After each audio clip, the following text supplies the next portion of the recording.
Ellen, you're being ridiculous. There's nothing in that sack. That's what Linda said to me, my own daughter-in-law. Standing in our kitchen on Christmas morning, her voice smooth as butter, her eyes cold as the ice outside. She looked me straight in the face and lied. Not just any lie, the kind that makes your blood freeze. The kind that tells you someone thinks you're too old, too weak, too irrelevant to fight back. Well, she learned different, didn't she? Before I tell you how I made her pay, because she truly wished she'd never come to Salt Hill, let me speak to anyone who knows this feeling. Being dismissed. Treated like you're too old to matter or too confused to trust your own eyes. Maybe someone in your family is gaslighting you. Maybe people assume your age makes you powerless. Hear me. Trust yourself. Your instincts don't fade with age. Your strength doesn't vanish at 70 or 80. If you're facing something dark and feel alone, speak up. Tell someone. Even drop a comment saying where you're from. Sometimes the first step is simply, I'm here. I won't be silenced. Don't give them the victory they're counting on. You're stronger than they think. Now, let me take you back to that morning. I woke up early, Christmas Day 2024, the kind of Minnesota morning that bites at your face the second you step outside. I'm talking wind that cuts through wool like it's tissue paper. The sky was that pale, bruised gray that means more snow's coming. I'd been up since 5, couldn't sleep, restless. You know that feeling when something's wrong but you can't name it yet? I made coffee. The kitchen was quiet. Too quiet. Mark, that's my son, was still asleep upstairs with Linda. I stood at the window, cradling that warm mug in both hands, looking out at the frozen lake. Salt Hill is beautiful in winter, I'll give it that. The kind of beautiful that makes Christmas cards. White fields, pine trees heavy with snow, the old Lutheran church steeple poking up through the gray. And that's when I saw her. Linda, walking toward the frozen river with something bundled in her arms. A red sack. The colors stood out like blood against all that white. She moved fast, purposeful, like someone who didn't want to be seen. Every instinct I had, 68 years of reading people, of knowing when something's off, every one of those instincts started screaming. I didn't think. I just moved. Grabbed my coat, shoved my feet into boots. The cold hit me like a fist when I opened the door, but I barely felt it. I was already running. Well, moving as fast as a woman my age can move across snow and ice. My breath came in harsh clouds. My heart hammered against my ribs. Linda was at the river's edge now. There's a spot where the ice cracks every winter, where the current underneath it keeps it weak. She knew exactly where to go. She'd been planning this.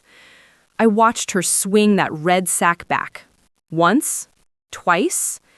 Then she hurled it toward the crack in the ice.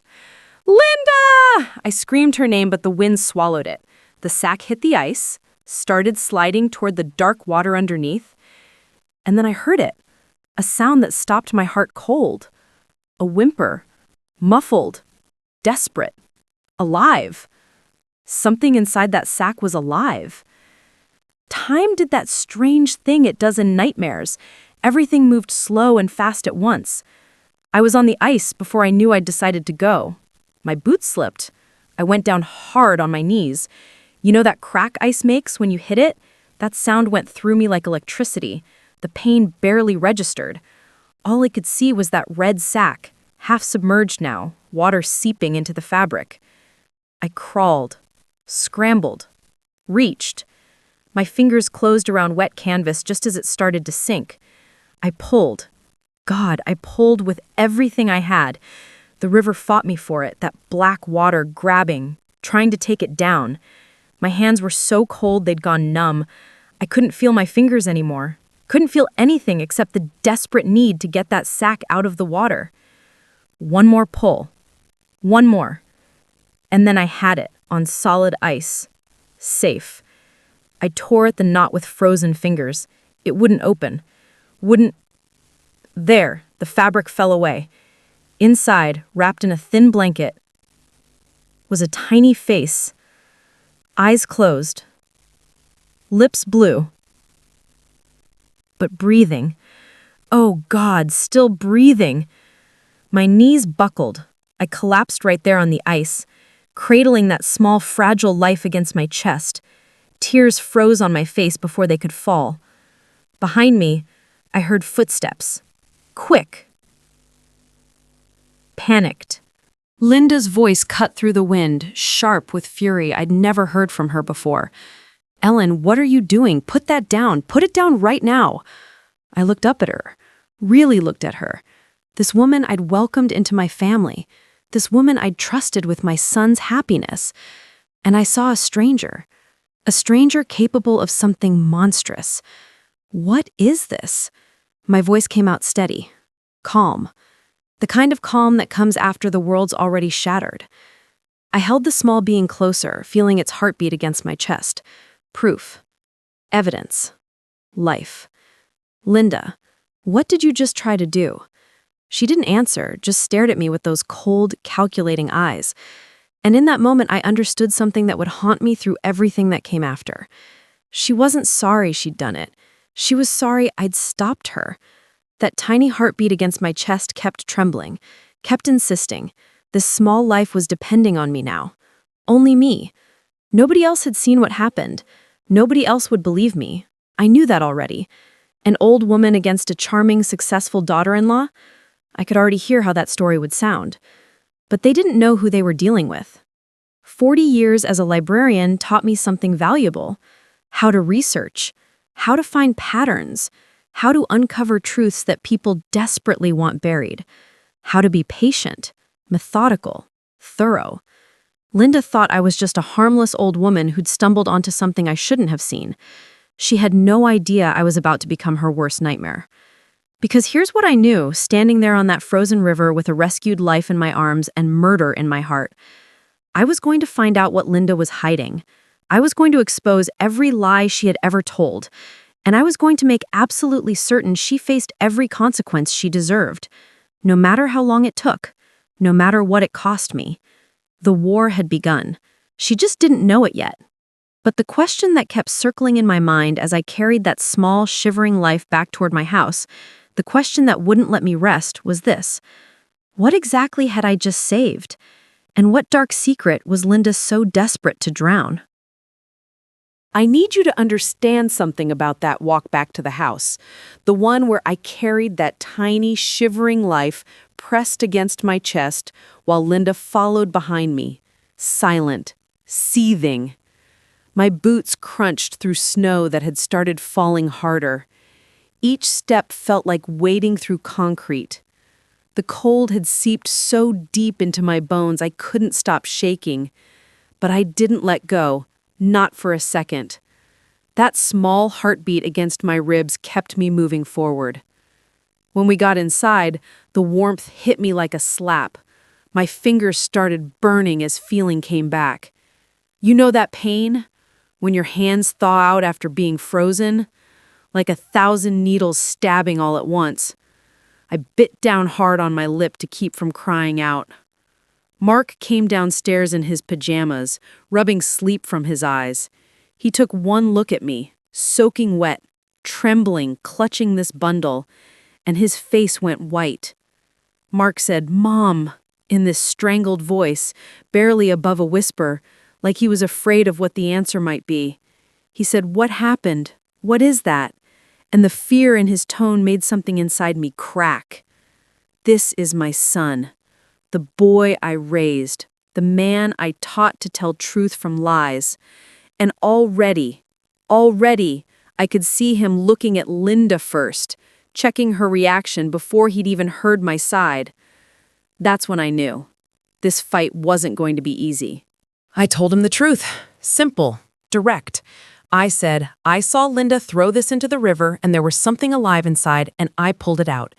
My voice came out steadier than I felt, each word measured, careful. Mark just stared at me. Then he looked at Linda.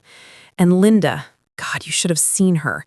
She transformed right in front of us. Her whole face shifted. softened.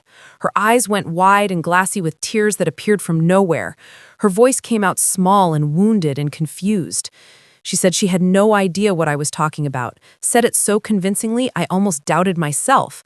She said, "Ellen, I was just taking the garbage to the burn barrel like I do every Christmas morning," and her voice cracked perfectly on my name. She said I never went near the river. Why would I? And she reached for Mark's hand like she needed his strength to stand. I watched my son's face, watched him want to believe her, watched him choose the easier path. Mark said, "Mom, you're shaking, you're soaked, maybe you should lie down." And his tone was so gentle it felt like a knife. He said, "You've been under stress lately. Remember what the doctor said about your blood pressure?" And I realized what was happening. They were going to make me the problem. The bundle in my arms shifted, made a small sound. Proof, evidence, reality. I pulled the blanket back just enough for Mark to see. That tiny face, those closed eyes, the shallow breathing. I told him to look, said it sharp, commanding. I said, "This is real, Mark. This is alive. Your wife tried to drown this. Look at it." He looked for maybe 3 seconds. Then his eyes slid away, couldn't hold the truth, couldn't face what it meant. And that's when I understood the full scope of what I was up against. This wasn't just about Linda anymore. This was about my own son choosing comfortable lies over uncomfortable truths. This was about a family that would rather gaslight me than deal with reality. Linda kept talking, spinning her story. She said maybe it was a doll Ellen found, maybe the cold affected her perception, maybe we should call Dr. Patterson to check on her. Each suggestion designed to make me sound unstable, confused, senile. That word hung in the air between us, unspoken but present. I felt something inside me turn to ice, colder than the river, harder than frozen ground. I told them both I knew what I saw, said it with absolute certainty. I said, "I'm taking this to Pastor Johnson at the Lutheran Church. He'll know what to do," and I headed toward the door. Mark stepped in front of me, blocked my path. His face was anguished, but his body was firm. He said, "Mom, please, don't make a scene." And those words, "don't make a scene," they lit something in me I didn't know was there. He said, "Let's just talk about this calmly. We can figure this out as a family." And I saw exactly what he meant by that. He meant keep quiet, pretend, protect Linda's reputation, protect his marriage, protect everything except the truth. I looked at my son, really looked at him, and I made a decision that changed everything. I said, "Fine," in this defeated voice I barely recognized. I said, "You're right. I'm cold and tired. Maybe I did imagine things." And I watched relief flood across both their faces. I said, "I'll go rest." And I turned toward my bedroom with the bundle still in my arms. But here's what they didn't know, what they couldn't see. I wasn't giving up. I was going underground. 40 years as a librarian taught me patience, research, strategy. You don't reveal your sources until you've built an airtight case. You don't show your cards until you're certain of the win. So, I let them think they'd won. Let them think I'd backed down. Let them believe their gaslighting had worked. I took that small life into my bedroom and locked the door, made sure it was warm, safe, breathing steady.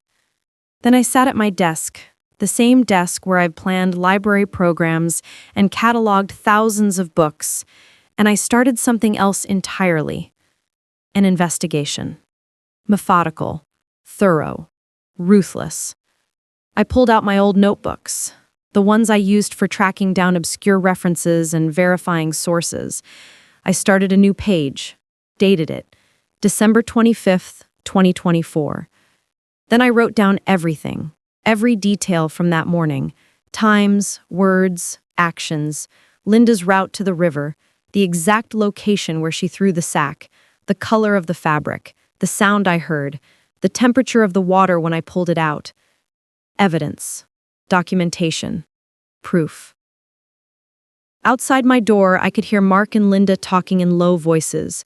Couldn't make out words, but I heard the tone, worried, conspiratorial, planning their next move. Let them plan.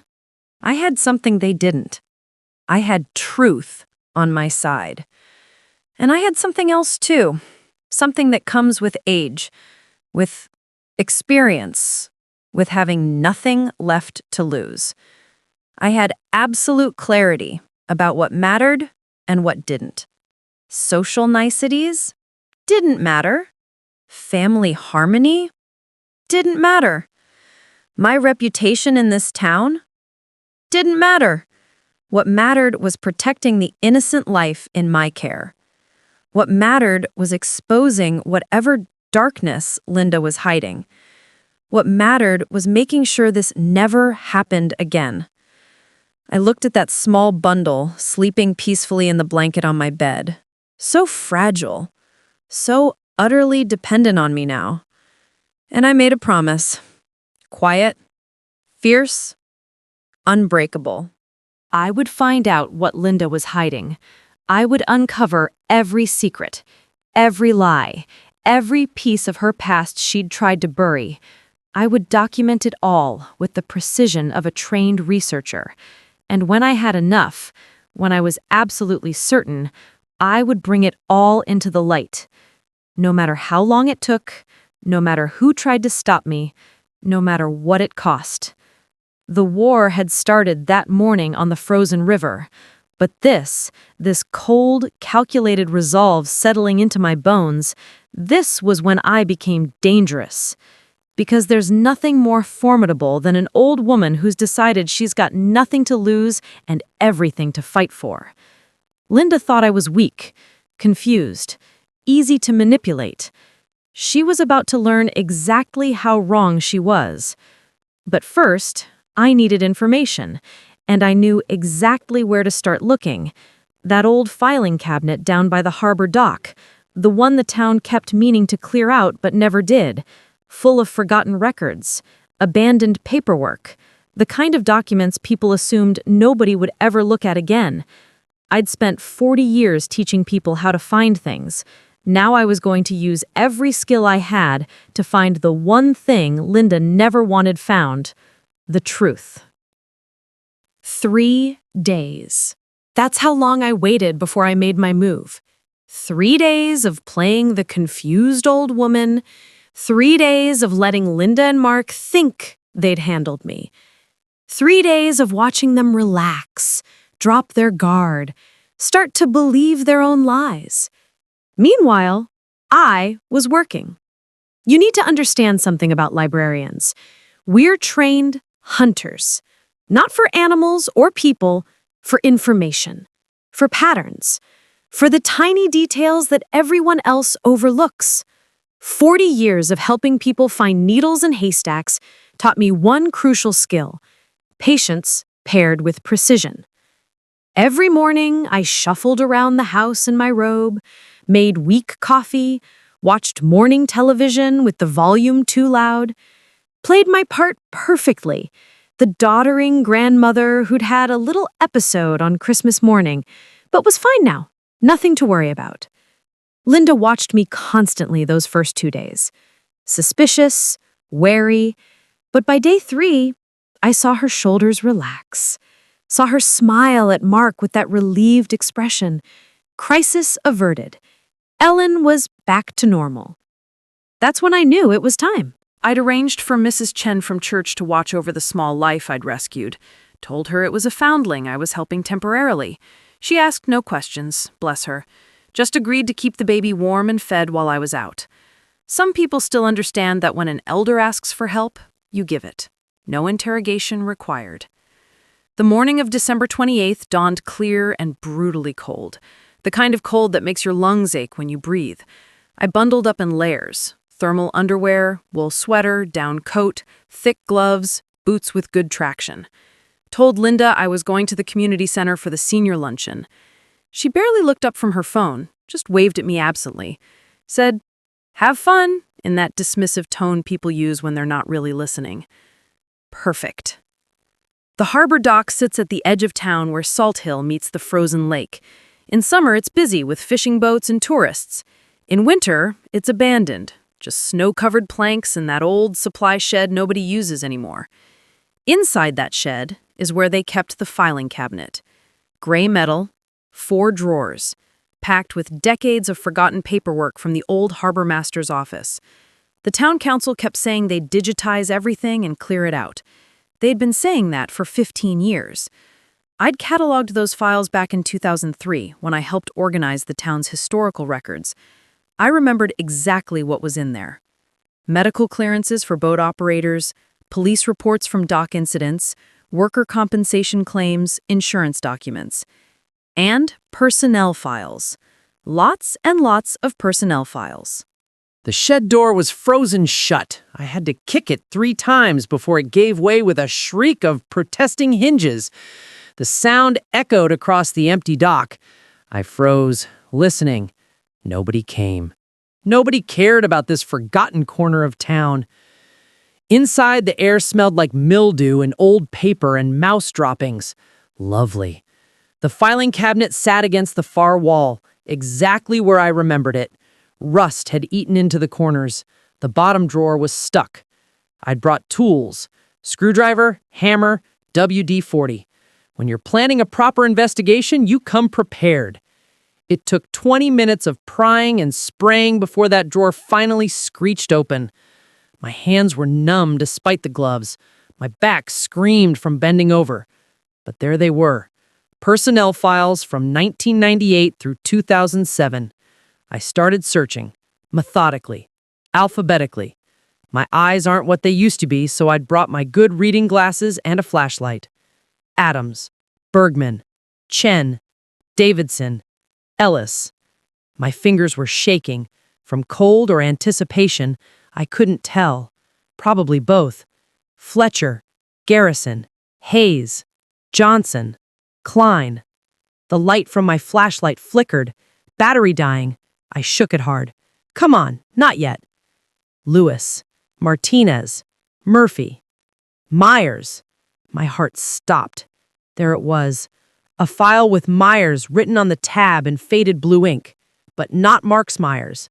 Not mine. Linda's maiden name. Linda Myers. No, wait. Linda Morrison, before she married Mark. But there was a Myers file anyway. The shed door was frozen shut. I had to kick it 3 times before it gave way with a shriek of protesting hinges. The sound echoed across the empty dock. I froze, listening. Nobody came. Nobody cared about this forgotten corner of town.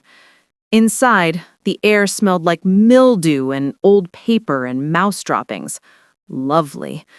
The filing cabinet sat against the far wall, exactly where I remembered it. Rust had eaten into the corners.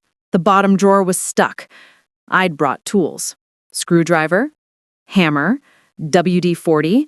When you're planning a proper investigation, you come prepared. It took 20 minutes of prying and spraying before that drawer finally screeched open. My hands were numb despite the gloves. My back screamed from bending over.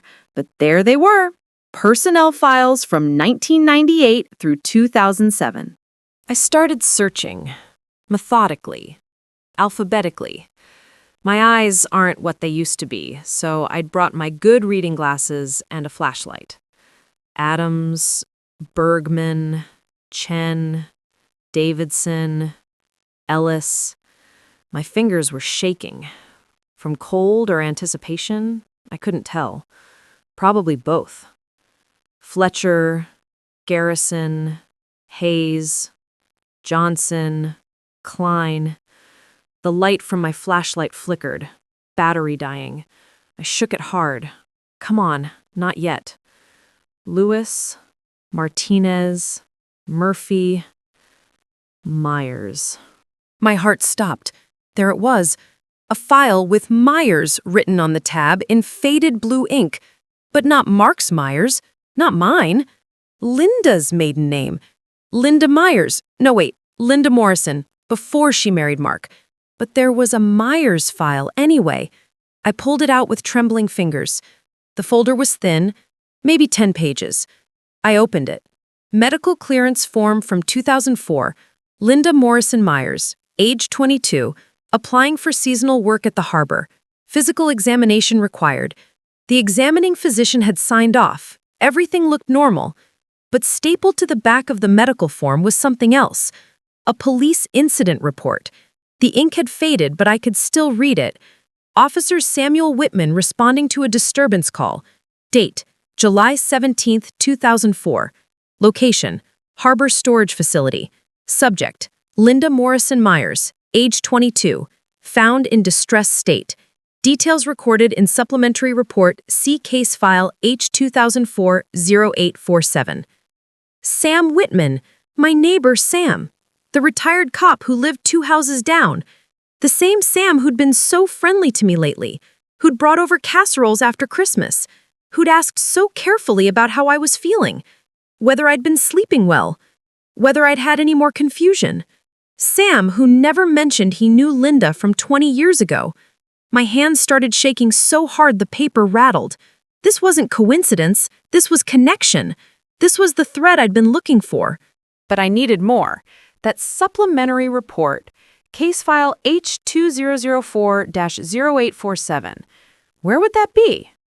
I dug deeper into the drawer, found a box of old case files cross-referenced by number. My fingers flew through them. The cardboard tabs were brittle with age. Several crumbled as I searched. There, H2004-0847.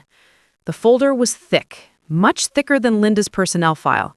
I pulled it out, opened it, and everything suddenly made horrible, perfect sense.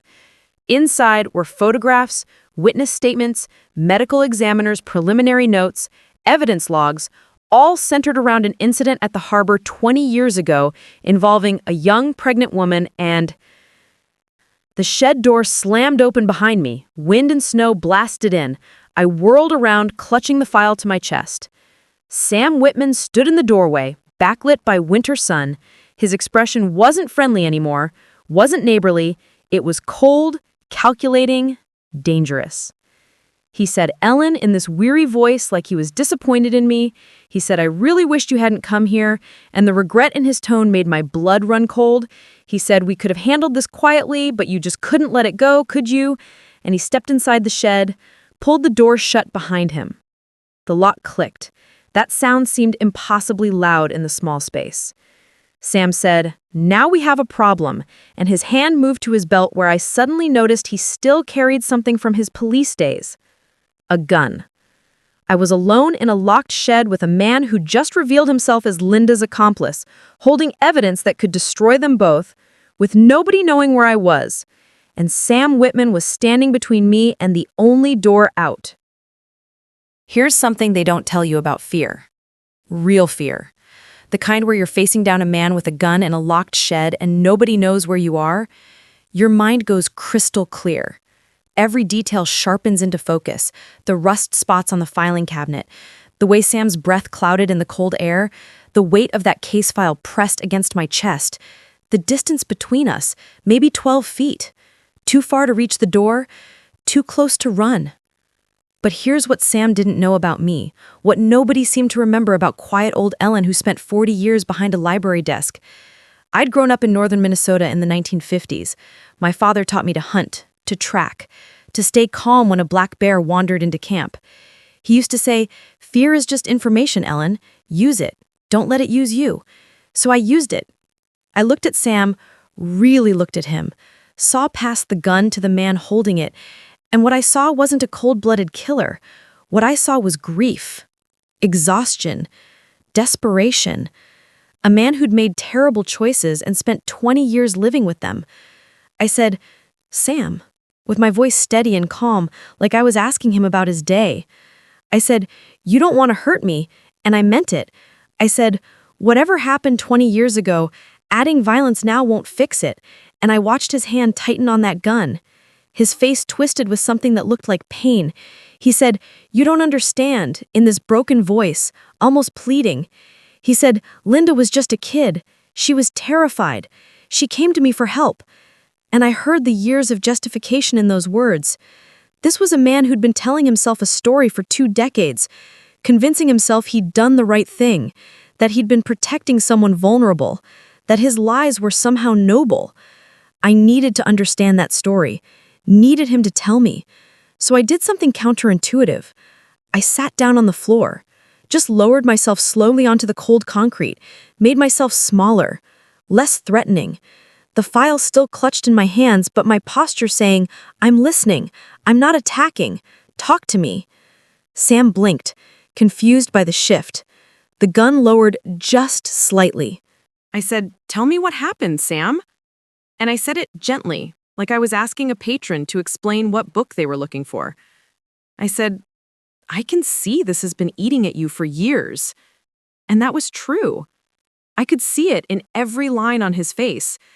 And just like that, he started talking. It poured out of him. This story he'd been holding inside for 20 years. Linda had come to the harbor in July 2004, 22 years old, pregnant, alone. She'd been working seasonal jobs, hiding from someone. Sam never said who, but she was scared, really scared. Sam's wife had just died that spring. Cancer, brutal and quick. He was drowning in grief, empty, looking for something to fill the void. When Linda showed up, desperate and needing protection, something in him latched onto that. He said, "I thought I could save her," in this raw voice that cracked on the word save. He said, "I thought I could be the good guy for once." And I heard how badly he'd needed that. Linda had told him she was in danger, that the baby's father was violent, controlling, that she needed to disappear. Sam helped her create a new identity, helped her hide, used his police connections to bury records, to make Linda Morrison vanish. But then something went wrong with the pregnancy. The baby came early, too early, right there at the harbor one night in August. Sam was the only one there. He said, "It wasn't breathing, Ellen," and his voice dropped to barely a whisper. He said, "I tried everything, CPR, clearing the airway, but it was too small, too early." And the anguish in his tone was real, decades old but still raw. They'd panicked. Instead of reporting it properly, they'd buried the evidence, made it disappear. Sam filed a false report. Linda left town soon after, started over somewhere else, met Mark years later, became a different person. Or tried to. I said, "And the baby I pulled from the river." I said it carefully, watching his face. I said, "What is that, Sam?" Because now I knew this story was bigger than I'd imagined. His face crumbled, completely collapsed in on itself. He said, "That's why I couldn't let you keep digging," and the defeat in his voice told me everything. He said Linda came back to Salt Hill because she thought it was safe, thought nobody would ever connect her to that summer, and his gun hand dropped to his side. He said, but then she got pregnant again and everything started unraveling. My blood went cold, ice cold. The baby I'd rescued wasn't just any baby, it was Linda's, Mark's child, my grandchild. And Linda had tried to drown it because it reminded her of the first one, the one that died, the one she'd never properly mourned or processed or dealt with. 20 years of buried trauma erupting into violence. I said, she tried to kill her own baby? And I couldn't keep the horror out of my voice. I said, Sam, she tried to murder my grandchild. And suddenly that small life I'd been protecting took on even more devastating significance. Sam nodded, looked ancient, defeated. He said, when I saw you pull that sack from the river, I knew it was over. And he finally let the gun clatter to the floor. He said, 20 years of running, and it ends here, in this freezing shed with a librarian who wouldn't quit. The file in my hands felt impossibly heavy, evidence of 2 decades of lies, of covered-up death, of corruption and grief twisted into something monstrous. But I still had one question, the biggest one. I said, does Mark know? And my voice came out barely above a whisper. I said, did my son know what Linda was capable of? And I wasn't sure I wanted the answer. Sam nodded. held my gaze, and what I saw in his eyes made my stomach drop. He said, "Why don't you ask him yourself?" And he nodded toward the shed door. I turned, saw a shadow moving outside, heard footsteps crunching through snow, getting closer.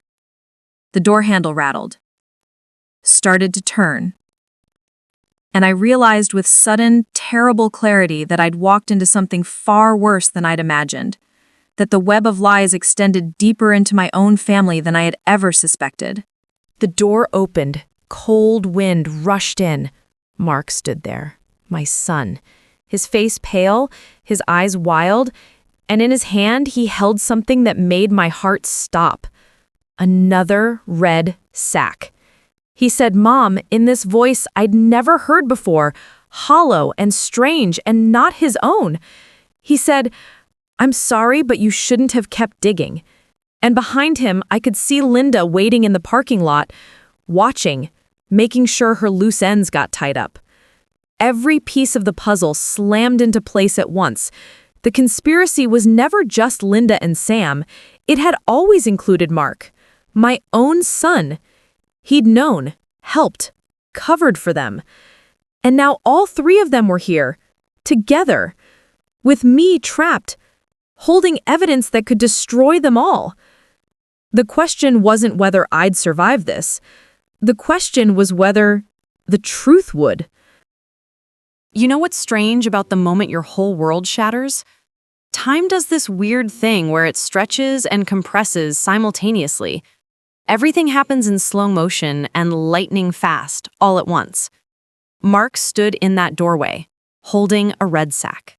My son. The boy I'd rocked to sleep. The man I'd raised to know right from wrong. And I watched 20 years of motherhood collapse into dust. But something happened in that moment. Something I didn't expect. I stopped being afraid. Maybe it was shock. Maybe it was acceptance.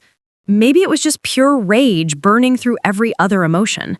But standing there on that cold shed floor with that file pressed against my chest, I felt something shift deep inside me. I wasn't Ellen, the confused grandmother, anymore. I wasn't Ellen, the victim. I was Ellen, the hunter, and I'd just cornered my prey. I stood up, slowly, deliberately. My knees protested, but I ignored them. I looked at Mark with eyes I imagined could have cut glass. I said, "Put that down," and my voice came out like iron, cold, absolute. I said, "Put it down right now, Mark David Myers," and I used his full name the way I used to when he was 8 years old and caught lying. He flinched, actually flinched, like that childhood reflex was still wired into him somewhere beneath all the lies. The sack dropped from his hands, hit the floor with a soft thud. Empty, I realized. It had been a prop, a threat. They'd wanted to scare me into silence. But here's what they'd miscalculated, what none of them understood. At 68, I'd already lost everything that mattered once before. My husband to a heart attack, my best friend to Alzheimer's, my sense of safety after a break-in 3 years ago. I'd learned how to survive loss, how to rebuild, how to keep going when everything falls apart. They thought threatening me would work. They thought an old woman would crumble under pressure. They forgot that survivors are the most dangerous people alive. I held up the file, made sure all three of them could see it clearly. I said I've already photographed every page in here, and I lied so smoothly it surprised even me. I said I've emailed copies to Pastor Johnson, to the county sheriff, to my lawyer in Duluth, and I watched their faces drain of color. I said, if anything happens to me, if I disappear, if I have any kind of accident, those files go public immediately. And the panic in their eyes told me they believed every word. Sam looked like he might be sick. His face had gone gray. He said Ellen in this defeated whisper, like I'd just destroyed him. And maybe I had. Linda pushed past Mark into the shed. This was the first time I'd seen her up close since Christmas morning. She looked different, harder.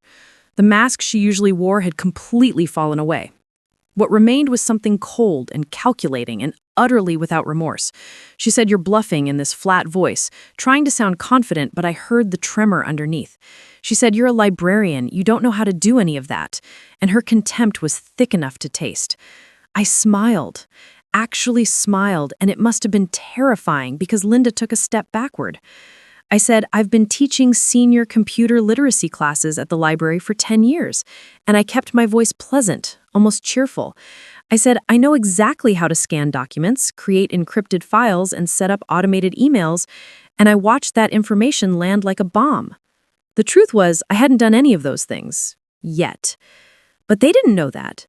And the seed of doubt I just planted would keep them paralyzed long enough for me to actually do it. Mark finally found his voice. It came out strangled, desperate. He said, "Mom, please, we can explain everything," and the pathetic hope in his tone made me want to weep. He said, "It's not what you think. Linda was protecting herself. We were trying to keep the family together, and each word was another nail in the coffin of our relationship." I said, "By trying to murder your own child," and my voice cracked on that last word. I said, "By drowning my grandchild in a frozen river, Mark, that's how you keep a family together?" And I let all the fury and heartbreak pour into those words. Silence. Heavy and suffocating. Linda's face twisted. Something ugly rose to the surface. She said that baby should never have existed, in this venomous hiss, finally showing her true colors. She said, "I already lost one. I couldn't go through it again. I couldn't." And the raw panic in her voice revealed everything. This wasn't about evil. Not really. This was about trauma untreated, about grief unprocessed, about a young woman who'd suffered something terrible and never gotten help, who'd buried it deep and tried to outrun it, and when history threatened to repeat itself, she'd snapped. It didn't excuse what she'd done. Nothing could excuse trying to kill an infant. But it explained it. And understanding your enemy is the first step to defeating them. I said, "Linda, you need help." And I meant it. I said professional help, therapy, probably hospitalization, and I watched her face close off completely. She wasn't ready to hear that. Maybe she never would be. Sam moved then, picked up his gun from where he'd dropped it. For one terrible second, I thought he was going to use it, but instead, he tucked it back into his belt, looked at me with eyes full of resignation. He said, "What do you want, Ellen?" And his tone said he already knew the answer. He said, "What's it going to take to make this go away?" And I heard the decades of corruption in that question, the assumption that everything could be bought or buried or negotiated away. I said, "Justice." And I said it simply, clearly. I said, "The truth comes out, you all face consequences, and that baby gets the protection and family it deserves." And I held Sam's gaze until he looked away. Mark made a sound like a wounded animal. He said, "Mom, I'll lose everything," and the self-pity in his voice made something inside me harden. He said, "My job, my reputation, Linda will go to prison." And I realized he still didn't get it. I said, "You already lost everything that mattered," and my voice came out cold as the winter wind. I said, "You lost your integrity, your honor, your mother's respect, and those don't come back, Mark." And I watched him crumble. But even as I said those words, part of me was calculating, planning. These three were cornered and desperate. Desperate people do unpredictable things. I needed to get out of this shed, needed to survive long enough to make good on my bluff. I started moving toward the door, slowly, file still clutched to my chest like armor. Linda blocked my path. Her eyes were wild now, unhinged. She said, "You're not leaving with that," and her hand shot out toward the file. I jerked backward. My heel caught on something. The world tilted. I was falling. The file flew from my hands, paper scattered across the shed floor like snow, 20 years of evidence floating in the air. All three of them dove for the paper simultaneously, a scramble of bodies and desperation. And in that chaos, I saw my chance. The door was clear, unblocked. I ran, or tried to. My old legs pumped as fast as they could. Out the door, into blinding winter sunlight. The cold hit my face like a slap. I didn't stop, couldn't stop. Behind me, I heard shouting, footsteps pounding. They were coming. But I had a head start, and I had something they didn't know about. That morning, before going to the shed, I'd done something. just in case. A precaution that seemed paranoid at the time, but now felt like divine intervention. I'd given Mrs. Chen more than just babysitting instructions. I'd given her a sealed envelope, told her if I wasn't back by 2 o'clock, open it and follow the instructions inside. It was 1:45, 15 minutes. I just needed to survive 15 more minutes. I ran toward the town center, toward people, toward witnesses. My lungs burned. My heart felt like it might explode, but I kept going. And then I heard it, a sound that made my blood freeze despite all the adrenaline. A car engine coming up fast behind me. Linda's vehicle, black SUV, windows tinted, moving at a speed no car should go on icy roads. She wasn't trying to catch me anymore. She was trying to run me down. I want to tell you something about survival, real survival. Not the kind you see in movies where the hero outsmarts everyone and walks away unscathed. The messy kind. The kind where you make it through by the skin of your teeth and pure dumb luck. That black SUV was maybe 50 feet behind me when I heard the other sound, a siren, thin and distant, but getting closer. Mrs. Chen hadn't waited until 2 o'clock. She'd opened that envelope early, called for help. Linda must have heard it too. The engine sound changed, tires squealed. The SUV veered off down a side street and disappeared, just like that. I collapsed onto the snowy sidewalk, right there in front of Henderson's Hardware. My legs just gave out, couldn't hold me anymore. I sat there shaking, gasping. Alive. The sheriff's deputy found me like that. Young woman named Rodriguez. She'd been patrolling nearby when Mrs. Chen's call came through. She crouched down beside me, asked if I was hurt, if I needed an ambulance. I told her I needed to report attempted murder, multiple crimes, a conspiracy going back 20 years, and I needed to do it right now before they destroyed the evidence I'd scattered across that shed floor. The look on her face said she thought I was having some kind of episode. That expression I'd become so familiar with, the one that says, "Oh, poor, confused, elderly woman." But she radioed it in anyway, procedure. And within 20 minutes, Salt Hill had more law enforcement than it had seen in decades. County sheriff, state police, even an investigator from Child Protective Services. They descended on that harbor shed like a SWAT team. Sam was still there, standing among those scattered papers. He didn't resist, didn't even try to run, just put his hands up when they told him to. Linda and Mark had vanished. The deputy told me later they'd found the SUV abandoned near the interstate. No sign of either of them. But it didn't matter. Not really. You can't outrun evidence.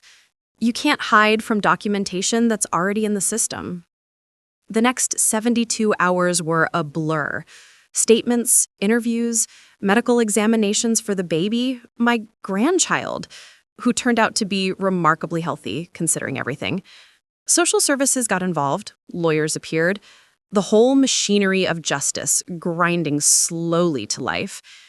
And through it all, I waited for Mark to come home, to explain, to apologize, to show some shred of the son I'd raised. He never came. That's what this chapter is really about. Not the dramatic escape, not the police or the evidence or the legal proceedings. It's about the loneliest night of my life. The night after everything fell apart, when I finally went home to an empty house and understood that my family was gone. I sat in my kitchen, same kitchen where I'd made Mark breakfast every morning for 18 years. Same table where we'd done homework and played board games and talked about his dreams.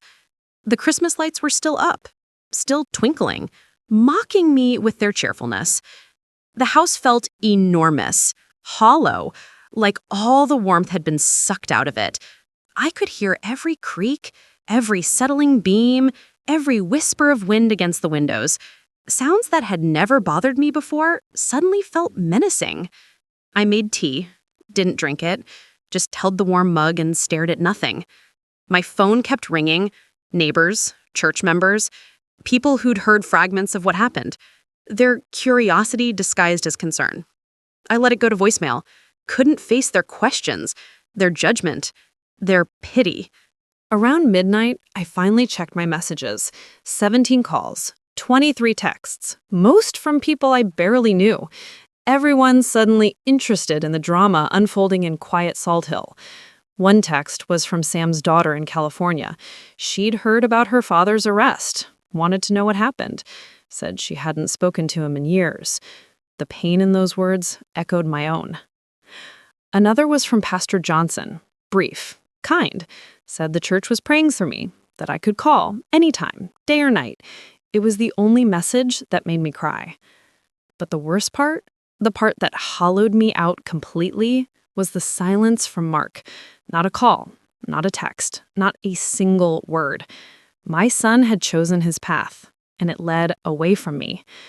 I went upstairs to his old bedroom, the one we'd kept exactly as he'd left it when he moved out 15 years ago.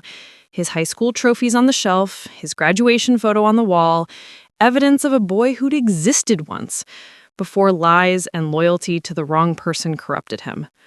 I touched the photograph, traced the outline of his young face, tried to find the exact moment where I'd lost him. Was it when he met Linda? Earlier?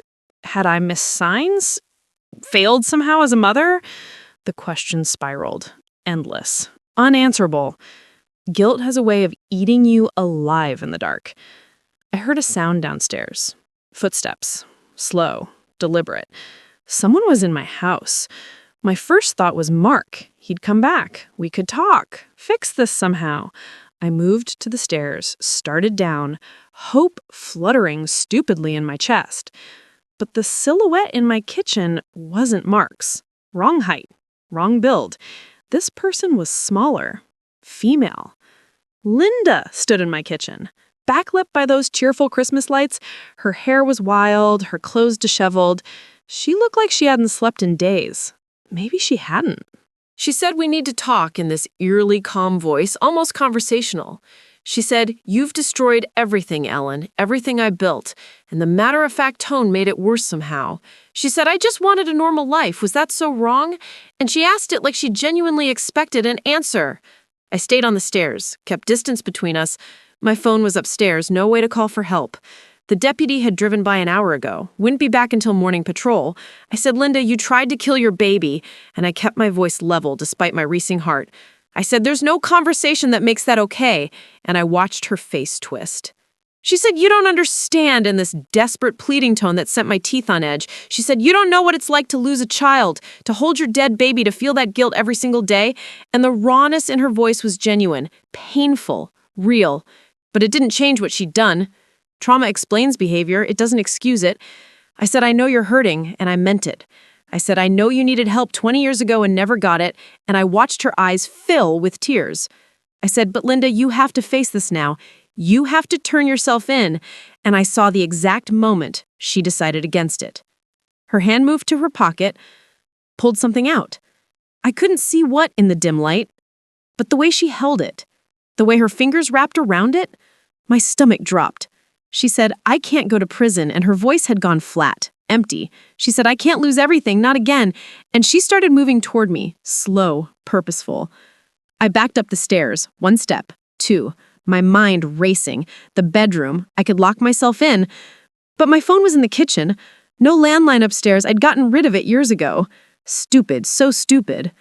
Linda kept coming, each step deliberate, measured, and I realized, with creeping horror, what was happening. She'd already lost everything, had nothing left to lose, which made her infinitely more dangerous than before. She said, "I'm sorry, Ellen," and the regret in her voice sounded genuine. She said, "I really am, but you gave me no choice." And those words chilled me to the bone. This wasn't rage, wasn't passion. This was cold calculation. Eliminating a problem, tying up a loose end. I reached the top of the stairs, nowhere left to go but backward into the hallway, toward Mark's old room, my bedroom, the bathroom. Dead ends, all of them. Linda reached the top step. Whatever she was holding glinted in the light from the street lamp outside. Metal, sharp.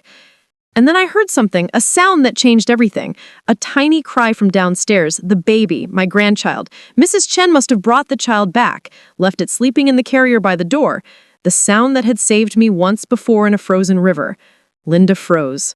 Her face went white. That cry seemed to crack something inside her, break through whatever wall she'd built around her humanity. She turned toward the sound, away from me, just for a second, just long enough. I ran. past her, down the stairs, toward the door, toward help, toward salvation. But my foot caught the top stair. The world tilted and I was falling, tumbling down those steep wooden steps, each impact a burst of pain. My shoulder, my hip, my head. I landed in a heap at the bottom. Stars exploded across my vision. Couldn't breathe, couldn't move, everything hurt. Through blurring eyes, I saw Linda descending the stairs toward me, slow, inevitable, like death itself. And I realized with crystal clarity that this might be how my story ended, on the floor of my own home, alone, defeated. But then the front door burst open. Flashlights, voices, Deputy Rodriguez and 2 other officers flooding into my house, responding to a silent alarm I'd forgotten I'd activated hours ago when I first came home. The security company had finally dispatched them. Linda stood frozen on the stairs, trapped, surrounded. The weapon, a kitchen knife from my own drawer, clattered from her hand. And as they handcuffed her, as they called for the ambulance, as the chaos of rescue swirled around me, one thought cut through the pain. I'd survived. Again. But survival was starting to feel less like victory and more like endless endurance. How much more could one person take before they simply broke? I was about to find out. The hospital kept me for 3 days. Concussion, fractured rib, severe bruising down my entire left side. The kind of injuries that remind you exactly how fragile a 68-year-old body really is. But physical pain I could handle. I dealt with worse. No, what nearly broke me was lying in that sterile room watching the news coverage, watching Salt Hill's dirty secrets spill across television screens, watching my family's name dragged through the mud on every local channel. They found Mark on January 2nd, holed up in a motel outside Duluth. He'd run out of money, out of options, out of road. When they brought him in, he looked 20 years older, hollow, defeated, nothing left of the son I'd known. The preliminary hearing happened while I was still in the hospital. I watched it on the room's small television, saw Sam shuffle in wearing an orange jumpsuit, saw Linda refuse to make eye contact with anyone, saw Mark's lawyer, some kid fresh out of law school, try to argue that my son had been manipulated, coerced, that he was a victim too. I wanted to throw something at the screen, but my ribs hurt too much to move. The prosecutor was a woman named Chen, no relation to Mrs. Chen from church. This Chen was sharp, ruthless, about 45 with steel gray hair and eyes that missed nothing. She laid out the case methodically. 20 years of deception, evidence tampering, child endangerment, attempted murder, conspiracy. The judge, elderly man named Patterson, who'd been on the bench longer than I'd been a librarian, listened without expression. Then he denied bail for all 3 defendants, said they'd proven themselves dangerous, flight risks, threats to public safety. I felt nothing watching that. No satisfaction, no victory, just emptiness where my family used to be. Pastor Johnson visited me on day 2, brought flowers, sat quietly for a long time before speaking. He was good at that, comfortable with silence, a rare skill. He said, "Ellen, I won't insult you by saying everything happens for a reason," and his gentle tone made my eyes sting. He said some things are just evil, just wrong, and we have to live with that. And I appreciated his honesty more than any platitude. I told him I felt like I'd lost everything. My son, my daughter-in-law, my sense of family, my place in this community, even my home felt poisoned now. He said, "You saved a child's life," and he said it with absolute certainty. He said twice, "Ellen, twice you stood between that baby and death." And I heard the weight he put on those words. He said that counts for something. And maybe it did. I couldn't tell anymore. Mrs. Chen, the real one, the church one, came by on day 3, brought the baby, my grandchild. 3 weeks old now, healthy, thriving despite everything. Social services had placed the infant in emergency foster care temporarily. Mrs. Chen had volunteered. She placed that small bundle in my arms. I held my grandchild for the first time properly, not frantically, not desperately, just held. Those tiny fingers wrapped around my thumb, that small face scrunched up, those eyes, Mark's eyes, I realized with a painful jolt, blinked open and focused on me with that unfocused infant gaze. And something inside me shifted, realigned, found solid ground again. This child was innocent, blameless, deserved a chance at life despite the circumstances of birth, despite the darkness that surrounded the family, despite everything. Mrs. Chen said, "Ellen, they're asking about permanent placement," and her voice was careful, gentle. She said, "You're the biological grandmother. You have rights. They want to know if you'll consider..." And she trailed off, waiting. I looked at that small face, thought about my age, my injuries, the scandal, the logistics, the sheer exhaustion of raising another child at 68. Then I thought about the alternative. This child lost to the system, bouncing through foster homes, growing up not knowing their history, their family, their grandmother who'd fought like hell to keep them alive. I said yes, in a voice that surprised me with its strength. I said, "I'll take custody. I'll raise this child." And Mrs. Chen's face broke into the first real smile I'd seen in days. But I had one condition, one requirement before I could move forward, one piece of unfinished business that needed resolution. I needed Mark to face me, to explain, to account for his choices. I needed to look him in the eye and understand how my son had become someone I no longer recognized. The prosecutor, Chen, arranged it.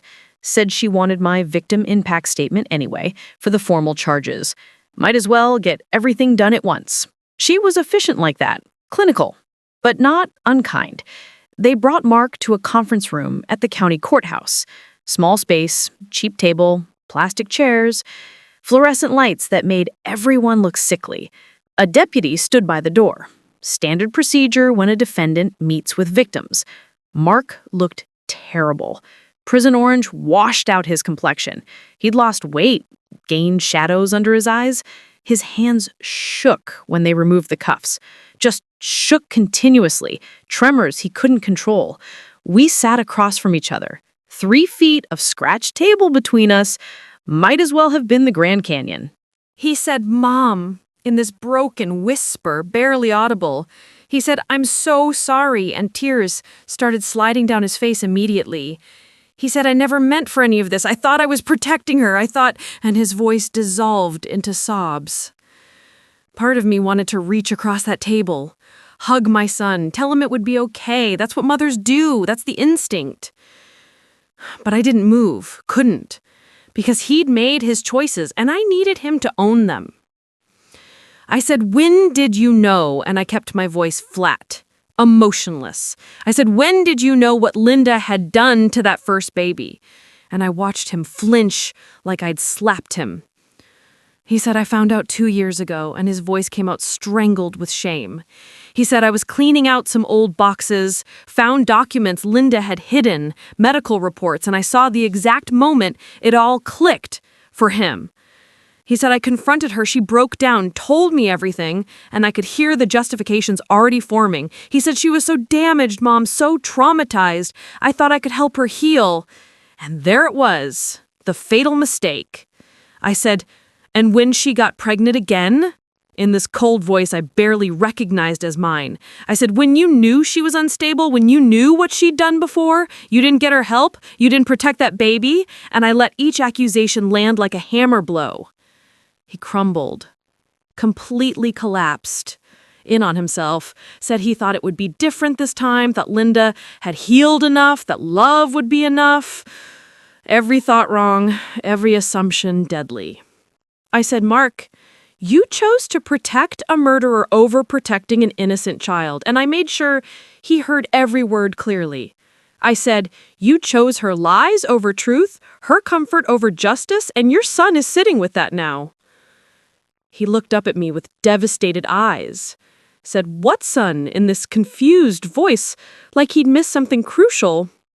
And I realized he didn't know. Nobody had told him. I said, the baby you and Linda tried to kill, in this sharp as broken glass voice. I said, your child, Mark, your son. And I watched understanding dawn across his face like a slow horror. He made a sound I hope I never hear again. Anguish given voice. The moment a father realizes what he's done to his own child. He said, no, in this desperate voice, like denial could change reality. He said, the baby was okay, you saved. And he looked at me with wild hope. He said, please tell me you saved him, Mom, please. And the desperation was genuine, raw. I said, I saved him twice.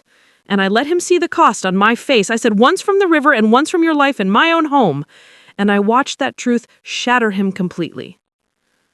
The silence that followed was absolute, heavy, suffocating. Then Mark said something that changed everything, that shifted the entire trajectory of what came next. He said, Mom, there's something else, and his voice had gone quiet, deadly serious. He said something Linda never told Sam, something I just found out myself, and the fear in his eyes made my stomach clench. He said, that first baby, the one that died in 2004, and he swallowed hard, struggled to continue. He said, it didn't die naturally, Mom. Linda, and his voice broke completely. I leaned forward, heart pounding, said, what, Mark? She what? And I needed to hear it, even though I was terrified of the answer. He said, there's a witness, and the words came out rushed, desperate. He said, someone who was there that night at the harbor, someone who saw everything, and Linda's been paying them to stay quiet for 20 years. The room seemed to tilt. This conspiracy was even bigger than I'd thought, deeper, more poisoned. I said, who? And my voice came out hoarse, demanding. I said, who's the witness, Mark? And I saw him hesitate, saw him weighing loyalty against truth one final time. He opened his mouth to answer, to name the person who held the final piece of this nightmare puzzle. And the fire alarm erupted. Deafening, immediate, red lights flashing. The deputy yanked the door open, started shouting about evacuation procedures. But through the chaos and the noise, I saw Mark's face. Saw him mouth a name. A name that made everything make terrible, horrible sense. A name that meant this story wasn't over, not by a long shot. Because the witness wasn't some stranger, wasn't some random person who happened to be in the wrong place. It was someone I knew, someone I trusted, someone who'd been manipulating this entire situation from the very beginning, and they were somewhere in this building right now. The name Mark mouthed across that table was Patterson, Judge Patterson, the elderly man who'd presided over the preliminary hearing, who'd been on the bench for 30 years, who everyone in Salt Hill trusted implicitly. The fire alarm was fake. I knew it immediately. The timing too perfect. The intervention too convenient. Someone didn't want Mark finishing that sentence. In the chaos of evacuation, I lost sight of Mark. The deputy pulled me one direction, other officers pushed Mark another. The hallways filled with people. Courthouse staff, defendants, lawyers, all streaming toward exits, all following procedure. But I kept my eyes open, scanning, searching, and I saw him, Patterson, moving against the flow, not evacuating, heading deeper into the building, toward the evidence rooms, toward the files. He was going to destroy the proof, the documentation that tied him to Linda's first crime. 20 years of blackmail payments, whatever leverage she'd held over a sitting judge. I should have followed the deputy, should have let the professionals handle it, should have been the compliant, elderly victim everyone expected me to be. Instead, I slipped away, ducked into a side corridor while everyone else pushed toward exits. My ribs screamed in protest, but I ignored them. This ended now. Today. No more secrets, no more buried truths. The evidence room was in the basement. I remembered from my jury duty years ago. I took the stairs slowly, carefully, each step sending jolts of pain through my injured side. The basement hallway was empty, eerily quiet. The fire alarm was muffled down here, distant. The fluorescent lights hummed. That was the only sound besides my breathing. Patterson stood outside the evidence room, fumbling with keys, his hands shaking. He hadn't heard me approach, too focused on getting inside, on destroying whatever documents threatened him. I said, "Judge Patterson," and my voice echoed in the concrete space. He froze, dropped the keys. They clattered against the floor with a sound like gunshots. He turned, saw me. His face went through several emotions rapidly: surprise, fear, calculation, then resignation, like he'd been waiting 20 years for this moment and was almost relieved it had finally arrived. He said, "Ellen," in this weary voice that carried decades of guilt. He said, "I wondered when someone would figure it out," and he didn't even try to deny it, just stood there looking ancient, defeated. I said, "You were there that night in 2004, and I made it a statement, not a question. I said, "You saw what Linda did to that baby," and I watched him nod slowly. He said I was having an affair, and the confession spilled out like poison he'd been holding in too long. He said, with a clerk half my age, we were meeting at the harbor after hours, and the shame in his voice was palpable. He said, we heard screaming, went to investigate, and saw, and his voice cracked completely. He said Linda had just given birth, alone, terrified. The baby came too early, was struggling to breathe, and instead of calling for help, instead of getting medical attention, she'd panicked, put her hand over its mouth, stopped the crying, stopped the breathing, stopped everything. My stomach turned. The full horror of it finally clear. Patterson said I should have reported it, and tears started running down his wrinkled face. He said I should have called police, gotten her help, but I was thinking about my career, my marriage, and his voice filled with self-loathing. He said Linda saw us, knew we'd witnessed it, and she was smart, even then, so young but smart. She'd used his secret to buy his silence, threatened to expose his affair, ruin his career, his family, and he'd chosen self-preservation over justice, had been choosing it every day for 20 years. He said Sam helped clean up the scene, and more pieces fell into place. He said Sam thought the baby died naturally, thought we were just protecting a traumatized young mother, and Patterson's voice went hollow. He said he never knew the truth about what Linda actually did, and I realized Sam had been a pawn too, manipulated, used. I said, and when Linda came back to Salt Hill, when she married my son, you knew? And I couldn't keep the accusation out of my tone. I said, you knew what she was capable of, and you said nothing? And the betrayal was almost as bad as Mark's. Patterson nodded, said she contacted me last year in this broken whisper, barely audible. He said, told me she was pregnant again, that she was having nightmares, panic attacks. And I heard the warning signs he'd ignored.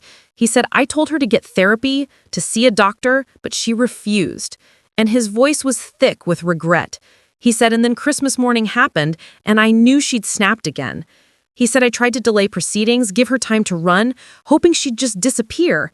And I saw the full extent of his complicity, every ruling, every decision, all designed to protect himself and Linda at the expense of truth.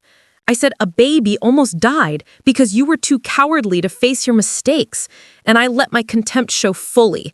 I said 2 babies, actually, 20 years apart, and I watched him crumble under the weight of it. Footsteps echoed from the stairwell, heavy, running. The deputy had realized I was missing. Prosecutor Chen's sharp voice calling my name. They were coming. Patterson looked at the evidence room door, then at me, then at the approaching sounds of justice finally catching up. He said, I'm sorry, Ellen, and the sincerity in his voice was almost painful. He said, I've been sorry for 20 years, but sorry doesn't fix anything, does it? And he asked it like he genuinely wanted an answer. I said, no, and I said it firmly, without mercy. I said, sorry is just a word, Judge. What matters is what you do now. And I held his gaze until he looked away. Prosecutor Chen appeared at the top of the stairs, took in the scene. Patterson standing guilty and exposed, me blocking his access to evidence, the dropped keys on the floor. She was sharp enough to understand immediately. She said, "Judge Patterson?" And her voice carried the full weight of the law. She said, "I think we need to have a conversation about obstruction of justice." And two deputies came down behind her, moved toward Patterson with practiced efficiency. He didn't resist, didn't argue, just let them cuff him, let them read his rights, let himself be led away. 20 years of running, ending in a basement hallway with cheap fluorescent lights buzzing overhead. Chen looked at me with something like respect, said, "You're either incredibly brave or incredibly reckless," and her tone was half admiring, half exasperated. She said, "Probably both." And she helped me back upstairs. My ribs were on fire, my legs shaking, but I'd done it, finished it. The trial took 6 months. 3 defendants, now instead of 2. The prosecution presented evidence methodically. Witness testimony, documents, medical records. The truth laid bare for the world to see. Linda was convicted of attempted murder. 2 counts. Got 25 years. Mark got 10 for conspiracy and evidence tampering. Sam got 15 for his role in the cover-up. Patterson got 12 for obstruction and accessory after the fact. Salt Hill buzzed with scandal for months. Then, slowly, mercifully, the attention faded. People moved on to new dramas, new gossip. That's the thing about small towns. Today's catastrophe becomes tomorrow's cautionary tale, becomes next year's distant memory. I moved out of the house. Too many ghosts. Too much pain. Found a smaller place on the edge of town. 2 bedrooms, 1 for me, 1 for my grandson. Yes, I got custody. Full legal guardianship. The judge, a new one, brought in from another county, said I'd proven myself more than capable, that my grandson deserved to be with family, real family, the kind that fights for you instead of trying to drown you. I named him Thomas, after my father, the man who taught me how to survive, how to track, how to use fear as information instead of letting it use you. Thomas is 3 years old now, as I tell you this story. Healthy, happy, knows nothing yet about the darkness that surrounded his birth. Someday I'll tell him, when he's old enough, when he can understand that sometimes good people do terrible things, and terrible people do good things, and most of us exist somewhere in that messy middle. But for now, he's just a little boy who calls me Grandma and loves trains and asks a million questions and makes me laugh every single day. People ask if I'm angry, if I hate Linda or Mark or the others. The answer's complicated. I'm angry at their choices, hate what they did. But hate is exhausting. It eats you from the inside. And I've got a grandson to raise. Can't afford to let bitterness poison what time I have left. Mark writes to me from prison. I don't respond. Not yet. Maybe someday. Maybe when Thomas is old enough to decide if he wants a relationship with his father. But that's his choice, not mine. This morning, Thomas and I walked down to the lake. Same frozen lake where it all started 3 years ago. The ice was thick, solid. We stood at the edge and threw stones, watched them slide across the surface. Thomas said, "Grandma, why do you always come here?" And he asked it with that innocent curiosity children have. No suspicion, no darkness, just wondering. I said, "Because this is where I learned something important." And I crouched down to his level. I said, "I learned that even when everything seems frozen and dead, life finds a way to survive underneath." And I watched him think about that with his small, serious face. He said, "Like fish in winter." And he said it was sudden understanding. His preschool teacher had taught them about ice fishing, about how life continues even in the cold. I said, "Exactly like fish in winter." And I pulled him close, let him lean against me. My ribs don't hurt anymore. The physical wounds have healed, The emotional ones probably never will completely, but they've scarred over, become part of my landscape, part of who I am now. The truth always rises, even through ice, even through lies and time and desperate attempts to bury it. It finds cracks, forces its way up, demands to be acknowledged. And so do the people who fight for it. I'm 68 years old. I've lost my son to prison, lost my family to scandal, lost the quiet retirement I'd imagined. But I gained something too: purpose, clarity, and a grandson who looks at me like I hung the moon. Some nights I still wake up gasping, still hear that muffled whimper from inside the red sack, still feel the cold river water soaking through my gloves. Trauma has a long memory. But then I walk down the hall to Thomas's room, watch him sleep, see his chest rising and falling with breath I fought so hard to protect. And I know it was worth it. Every painful step, every terrifying moment, every loss. Because that small life is here, thriving, getting a chance that was nearly stolen. And if that's not victory, I don't know what is. The winter around me is still cold, still harsh, still Minnesota in January. But inside, where it matters, something has thawed, something has grown, something resilient and stubborn and determined to bloom even in frozen ground. Truth, justice, love, second chances, they're all still possible, even after the worst has happened, even when everything seems lost. You just have to be willing to fight for them, to stand in the cold, to pull life out of darkness, to refuse to give up, even when giving up seems like the only rational option. That's what I learned on that frozen river 3 years ago. That's what I'd tell anyone facing their own darkness. Keep fighting. Keep searching for truth. Keep protecting the innocent.